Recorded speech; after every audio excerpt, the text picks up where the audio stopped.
किसी ने कहा बोले भगवान चाहते तो मनुष्य बन के आ जाते, क्यों मिक्सचर किया? बोले फीलिंग्स। जब भगवान प्रहलाद के बारे में सोचते थे कि मुझे प्रहलाद के लिए जाना है, तो वो नर बनने का प्रयास करते थे कि मैं अच्छा बन के जाऊं। पर जब हिरण्यकश्यप की क्रूरता का स्मरण करते थे तो उनके मन में आता था, क्रोध इतना बढ़ जाता था कि मैं इसको सिंह की भांति भेदन कर दूं। तो हिरण्यकश्यप का स्मरण सिंह बनाता था और प्रहलाद का स्मरण नर बनाता था। इसलिए दोनों ही रूप में आए नरसिंह, और नरसिंह बनकर के जब प्रकट हुए, हिरण्यकश्यप ने बहुत सारे वरदान मांगे हुए थे ब्रह्मा जी से, न दिन में मरूं, ना रात में मरूं, ना ऊपर मरूं, ना नीचे मरूं, ना अंदर मरूं, ना बाहर मरूं, ना सजीव से मरूं, ना निर्जीव से मरूं, ना इंसान से मरूं, ना जानवर से मरूं, 12 महीनों में कभी ना मरूं, आदि आदि बहुत सारे वरदान थे। शाम तक भगवान ने युद्ध करके उसको अपने गोद में रख लिया और दहली पर जाके बैठ गए। हिरण्यकश्यप बोला आप मुझे नहीं मार सकते, मैंने ब्रह्मा से वरदान मांगे। भगवान बोले एक एक करके गिनवाता जा, सब पूर्ण हो रहे हैं अभी। बोले मैंने वरदान मांगा है ना दिन में मरूं ना रात में। बोले बाहर देख क्या हो रहा है? बोले शाम हो रही है। दूसरा बता। मैंने वरदान मांगा ना मैं अंदर मरूं ना बाहर। भगवान बोले मैं कहां बैठा हूं? बोले आप दहली पे बैठे हैं, ना अंदर हो ना बाहर। मैंने वरदान मांगा था ना ऊपर मरूं ना नीचे। भगवान बोले मेरी गोद में है, ना तू पृथ्वी पर है ना आकाश में। मैंने वरदान मांगा था ना मैं इंसान से मरूं ना जानवर से। भगवान बोले बता मैं क्या लग रहा हूं तुझे? बोले हो तो आप जानवर, पर बोलते हो तो लगता है मानव। और बता। मैंने वरदान मांगा था मैं 12 महीनों में कभी ना मरूं। भगवान बोले 3 साल में आने वाला 13वां महीना तेरे लिए ही बनाया था, जिसको हम अधिक मास कहते हैं। और बता। बोले ना मैं सजीव से मरूं ना मैं निर्जीव से मरूं।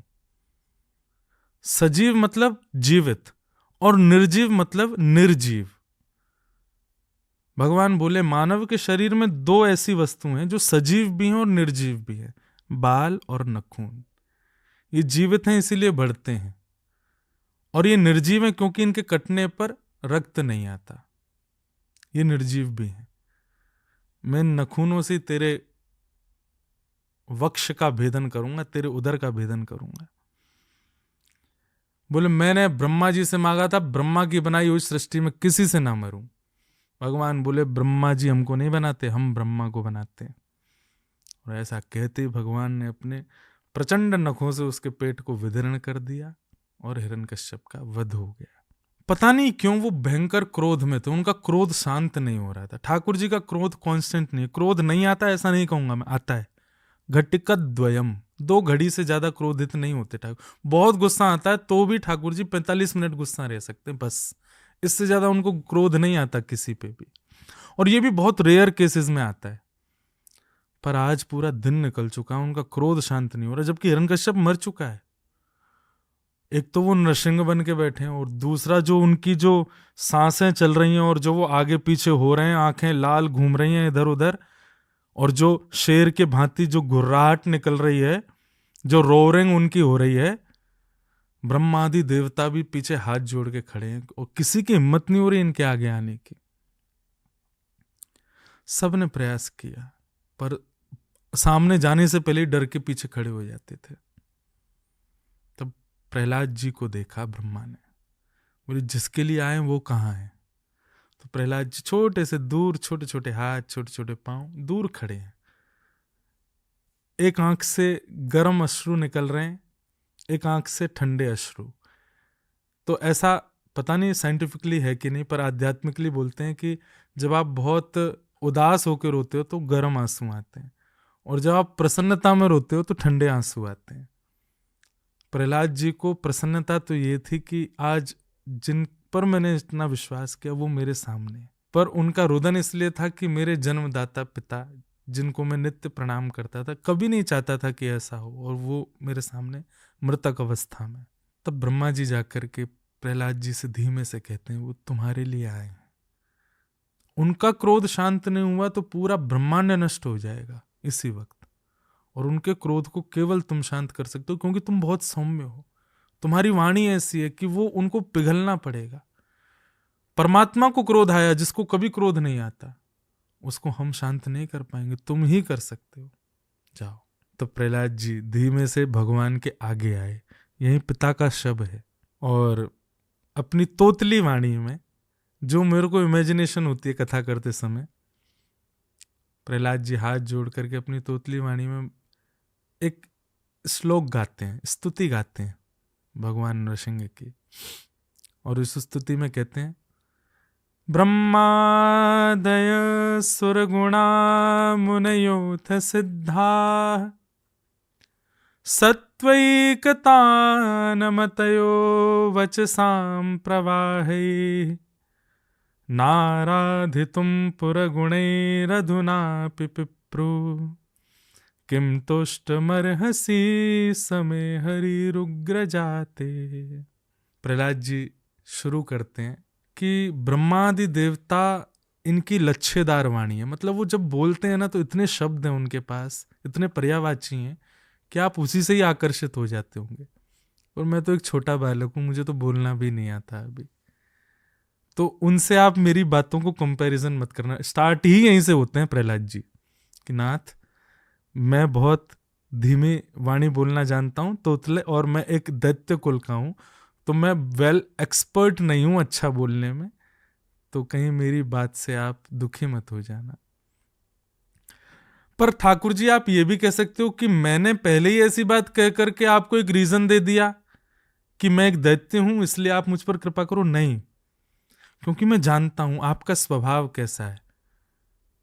मैं अगर ये कहूं कि मैं दैत्य बालक हूं, मैं अयोग्य हूं, ऐसा नहीं। आप तो उसके पास भी गए थे जो बोलना ही नहीं जानता। कौन? गजेंद्र, हाथी। जब उसके पैर को मगरमच्छ ने अपने मुख में लिया था तो वो तो बोलना भी नहीं जानता। वो तो हाथी तो चिंघाड़ता है, उसकी आवाज से चीख निकलती है। आप तो उसके पास भी गए थे जिस पर शब्द ही नहीं थे। वहां से मेरे अंदर ये विश्वास आता है कि आप शब्द से रीझते नहीं हो, आप तो भाव से रीझते हो।